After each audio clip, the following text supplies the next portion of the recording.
Bonjour, aujourd'hui nous allons voir comment identifier les zones de traction et de compression d'une poutre. Première partie, choix de l'armature de base utilisée.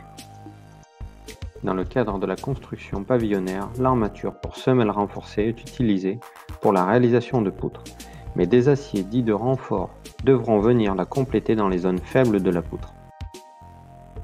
Dans cette deuxième partie, apprenons à identifier les zones à renforcer. Prenons le cas d'une poutre sur deux appuis.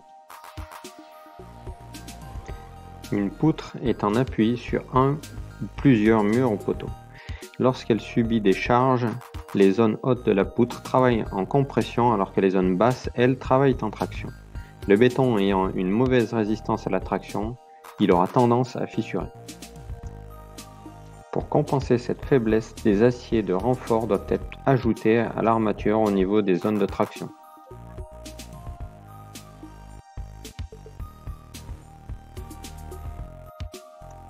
À présent, prenons le cas d'une poutre prise entre deux appuis et deux encastrements. Entre deux appuis et deux encastrements, nous pouvons observer une modification des zones de traction. La poutre prise en étau, des zones de traction apparaissent sur le haut à chaque extrémité. De ce fait, nous n'aurons plus une fissure mais trois. Comme pour le cas précédent, des aciers de renfort devront être ajoutés dans les zones de traction.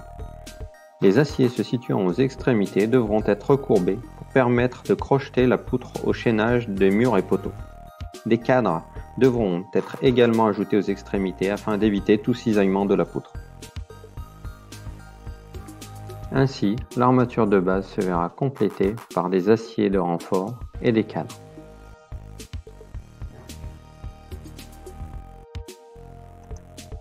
Cette vidéo est à présent terminée. Merci de l'avoir visionnée et à bientôt pour une nouvelle vidéo.